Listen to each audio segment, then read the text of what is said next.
नमस्कार साथियों, मैं आपका दोस्त रामतीर्थ भारती आप सभी का स्वागत करता हूं आपके अपने YouTube channel economics and NCERT में। मैं उम्मीद करता हूं आप सभी लोग बहुत अच्छे होंगे और आपकी तैयारी बहुत अच्छे से चल रही होगी। तो साथियों, सबसे पहले आप सभी को 75वें गणतंत्र दिवस की हार्दिक शुभकामनाएं। आप बहुत ही अच्छे तरीके से 75वीं वर्षगांठ मनाइए हमारे आज़ाद होने की। और एक गुजारिश आपसे है कि शाम को सूर्यास्त होने से पहले जिन जिन के घरों पर भी तिरंगा लगा है वो सम्मान के साथ उसको उतार कर सम्मान के साथ रखें। ठीक है साथियों, तो हमारी क्रैश कोर्स की जो क्लासेस चल रही हैं उसकी आज हमारी ये मैक्रो इकोनॉमिक्स की दूसरी क्लास होने वाली है और क्रैश कोर्स की हमारी 5वीं क्लास है। आपको हमारी बाकी क्लासें देखने के लिए डिस्क्रिप्शन में लिंक मिल जाएगा। ठीक है साथियों, वहाँ जाकर आप हमारी बाकी की क्लासों को देख सकते हैं जिसमें हम माइक्रो इकोनॉमिक्स को कंप्लीट करा चुके हैं और आज हमारी मैक्रो इकोनॉमिक्स कंप्लीट हो जाएगी। तो साथियों, करते हैं आज की क्लास की शुरुआत।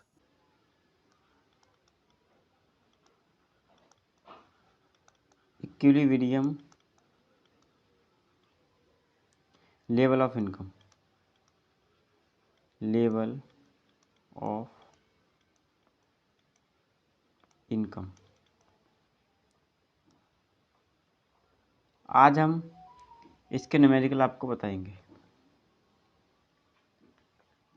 तो साथियों, कल मैंने आपको एक फॉर्मूला दिया था AD बराबर AS और मैंने आपको इसकी फॉर्मूला भी बताई थी।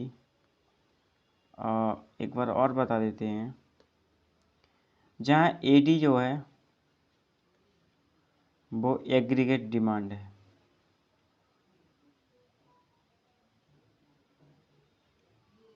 एग्रीगेट डिमांड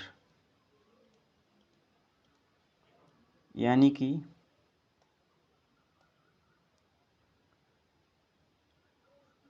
समग्र मांग, समग्र मांग। ठीक है साथियों, और हमारा AS जो है एग्रीगेट सप्लाई,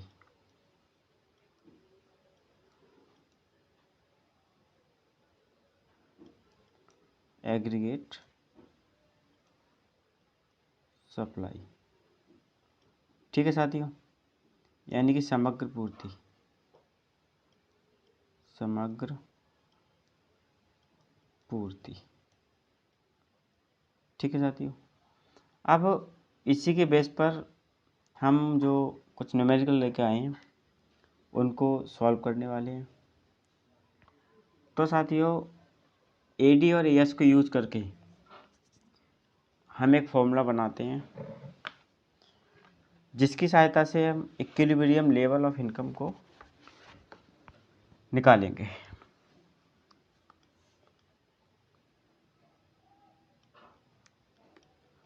तो साथियों, जैसा कि आपको यहाँ AD बराबर AS दिया है, यहाँ हम AD जो हमारी है यानी कि एग्रीगेट डिमांड जो है उसको C + I + G + NH, ठीक है, इसको लिखेंगे। और हमारी AS जो हो जाएगी वो Y यानी इनकम के बराबर हो जाएगी। तो साथियों, इस फॉर्मूले को यूज़ करेंगे हम और कुछ गिवन दिया होगा उसके आधार पर हम आगे के क्वेश्चन सॉल्व करेंगे। तो साथियों, जैसा कि C बराबर आपको दिया है 200 + 0.8y, ठीक है, और I बराबर आपको दिया है 600 और Y बराबर आपको दिया है C + I, ठीक है। इस फॉर्मूले से आपको लेवल ऑफ इनकम निकालना है। तो हमारी लेवल ऑफ इनकम किसके बराबर होती है? यहाँ आपको फॉर्मूला गिवन दिया है सी प्लस आई, ठीक है। तो सी का मान जो हमारा 200 प्लस 0.8y, और ये हमारी वाई दिया है। तो और हमारे यहाँ आई का मान जो दिया है वो 600 दिया है। तो बाई माइनस 0.8y, इसको हम 0.8y को इधर ले लेंगे, तो ये हमारा माइनस का हो जाएगा, और 200 प्लस 600, ठीक है साथियों। तो ये जब एक में से 0.8 जाएगा तो ये 0.2y यहाँ बचेंगे, और ये हमारा हो जाएगा 800, ठीक है। आगे ये बाई बराबर हो जाएगा 800 बट्टे 0.2, ठीक है। पॉइंट हटाएंगे, ऊपर एक जीरो बढ़ जाएगा, और ये 2 चौक 8 और 3 जीरो हमारे, ठीक है। तो हमारा y का मान जो आएगा वो 4000 आएगा, ठीक है साथियों। इस तरह से आपके एग्जाम में न्यूमेरिकल आते हैं। तो y का मान कितना आ गया हमारा 4000, ठीक है। अब आगे हम एक न्यूमेरिकल को और लेंगे।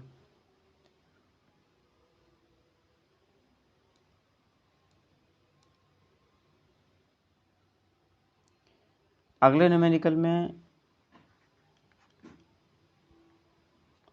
c बराबर हमको 200 प्लस 0.8y गिवन है, और t बराबर 100 और i बराबर 600। साथियों यहाँ t जो है ना, t ये टैक्स है, ठीक है, ये टैक्स है। और टैक्स को हम एक हमारी होती है बाई डी, यानी डिस्पोजेबल इनकम, जिसको हम खर्च करते हैं ना, वो वाली डिस्पोजेबल इनकम, ठीक है। और इसका जो फॉर्मूला होता है वो बाई माइनस टी होता है, ठीक है। यानी कि हम क्या करेंगे कि हमारी जो कुल इनकम हुई ना, मान लो हमारी इनकम 10,000 है, और 10,000 पे आपको मान लो 200 रुपये का टैक्स पड़ रहा है, ठीक है। तो ये टैक्स है ना, ये टी का मान हो जाएगा, ये हमारा वाई का मान हो जाएगा। तो बाई हमारा कितना दिया 1,000, और सॉरी 10,000, इसमें से 200 रुपये घटा देंगे, ठीक है। तो हमारी जो 9,800 आएगी ना, ये हमारी क्या होगी, यही हमारी डिस्पोजेबल इनकम होगी, ठीक है साथियों। तो आगे हम वही फार्मूला यूज़ करेंगे, बाई बराबर सी प्लस आई, ठीक है। तो बाई बराबर सी का मान कितना है 200 प्लस 0.8, और बाई की जगह हम साथियों क्या रखेंगे, बाई की जगह हम रखेंगे बाई माइनस टी, ठीक है। क्या रखेंगे हम बाई की जगह, बाई माइनस टी, ठीक है। तो यहाँ बाई और माइनस टी का मान हमारा 100 गिवन है क्वेश्चन में, वहाँ से मान रख देंगे, और आई का हमारा मान जो दिया है वो 600 दिया है, 600, ठीक है साथियों। तो y equal to 200 plus 0.8y, और ये जब इसकी मल्टीप्लाई होगी तो ये 0.8 की 100 से, तो ये 80 रह जाएगा, ठीक है। और हमारा प्लस का 600 यहाँ गिवन है। तो फिर से वही करेंगे, बाई माइनस 0.8y बराबर 200, और 600 कितना हो जाएगा हमारा 800, और माइनस का 80, ठीक है। तो ये हमारा 0.2y यहाँ रह जाएगा, क्योंकि जब पूरे एक में से 0.8y जाएगा, बाई में से 0.8y जाएगा, तो 0.2y बचेगा। तो यहाँ हमारा ये रह जाएगा 720। आगे जब बाई का मान निकालेंगे हम, तो 720 अपॉन 0.2, पॉइंट हटाएंगे तो ऊपर 0 बढ़ जाएगा। और ये हमारा 2 3 6, 2 6 12 और 0। तो ये हमारा y का जो मान है, y की जो वैल्यू है वो 3600 आ जाएगी। ठीक है साथियों, यही हमारा आंसर हो जाएगा। तो आप इस फॉर्मूले को यूज़ करके अगर इस तरह के मान दिए हैं और डायरेक्टली ये क्वेश्चन आता है, यूजीसी नेट में भी आता है, यूजीसी नेट में ही आता है, पीजीटी में तो नहीं आता क्योंकि ये काफ़ी बड़े लेवल का क्वेश्चन है। तो इस तरह से आप इनको सॉल्व कर सकते हैं। बाकी चीज़ें मैंने आपको कल करा दी थी, आज कुछ छोटे छोटे पॉइंट बचे हैं, उनके बारे में हम चर्चा करेंगे। तो सबसे पहले हम बात करेंगे प्रिंसिपल ऑफ एक्सेलरेशन।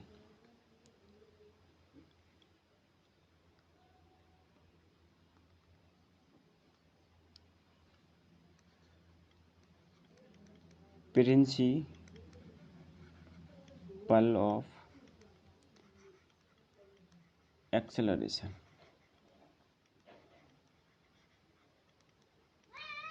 यानी कि गुणक का सिद्धांत।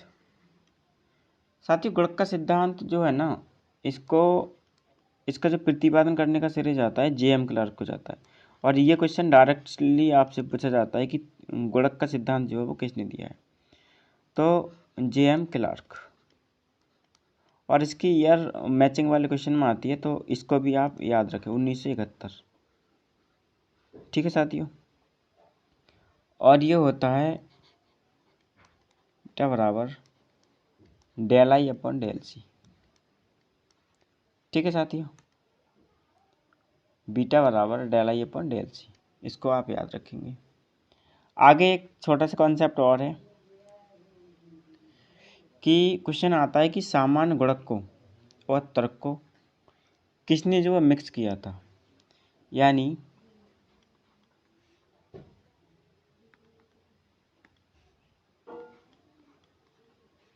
हमारा सामान्य गुणक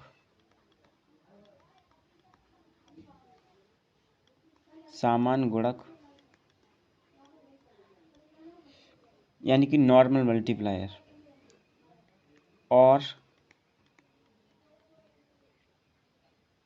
त्वरक यानी एक्सेलरेशन, इसको किसने मिलाया। तो साथियों, इसको जो मिक्स किया था ना, इसको किया था सैमुअल्सन साहब ने,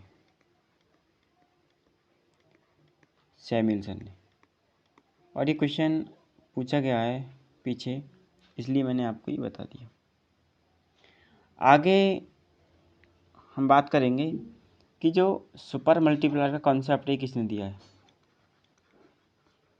सुपर मल्टीप्लायर का कॉन्सेप्ट किसने दिया है। कॉन्सेप्ट, तो साथियों इसका आपको एक फॉर्मूला याद रखना है कि एस बराबर 1/s माइनस गामा, ये गामा है साथियों। ठीक है, और इसका जो देने का सिरे जाता है, तो ये हमें दिया था हिक्स साहब ने। किसने? गिवन बाई हिक्स ने। ठीक है साथियों, हिक्स ने दिया था सुपर मल्टीप्लायर कॉन्सेप्ट। ठीक है, सुपर गुणक सिद्धांत। आगे एक बड़ा ही मोस्ट जो है हम कह सकते हैं टॉपिक है या हेडिंग है, जिसे आपको ना बहुत ही मैंडेटरी याद रखना है, और यह है मनी के बारे में, यानी कि मुद्रा के बारे में। ठीक है, मुद्रा के बारे में इसको जो दिया था ना, इसका नाम है डिमांड फॉर मनी अप्रोच।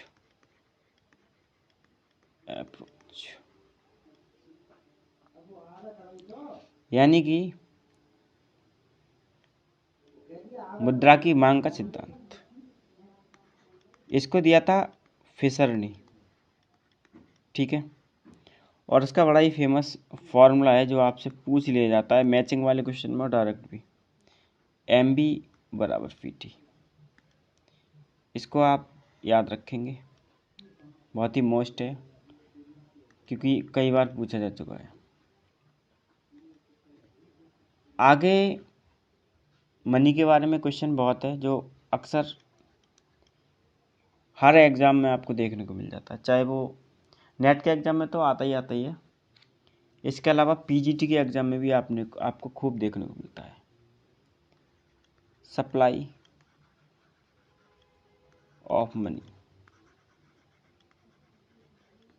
ठीक है, मुद्रा की पूर्ति। तो साथियों इसमें कुछ वैल्यू की बिंदी होती है, वो आपको याद रखनी है, जैसे कि M1 बराबर होता है हमारा currency plus demand deposit,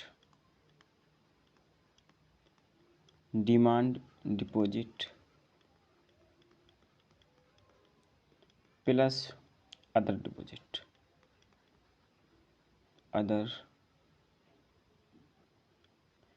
deposit.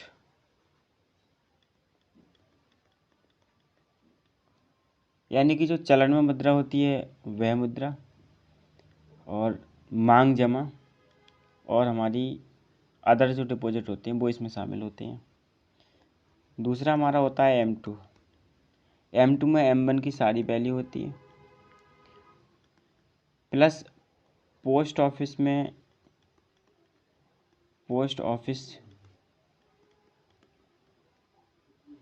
Office की जो सप्लाई डिपॉजिट होती है, पूर्ति जमा जो होती है वो इसमें शामिल होती है। पोस्ट ऑफिस की पूर्ति जमा जो होती है वो इसमें शामिल होती है, सप्लाई डिपॉजिट। एक हमारा M3 होता है। M3 में M1 की सारी वैल्यू सम्मिलित होती है, और इसमें net time deposit with bank,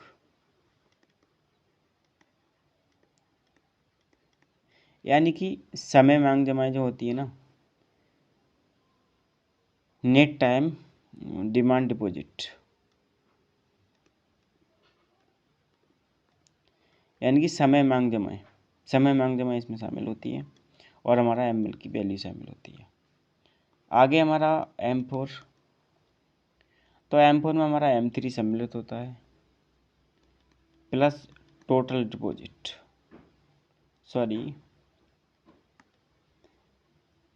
time deposit.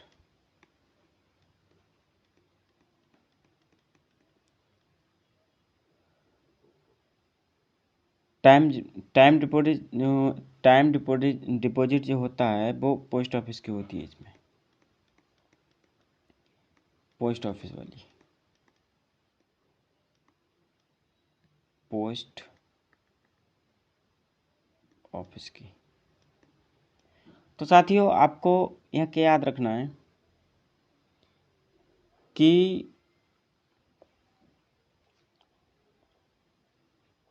M2 और M4 में पोस्ट ऑफिस की जमा सम्मिलित होती है, ठीक है, और M2 में M1 आता है और M3 में भी M1 आता है, ठीक है।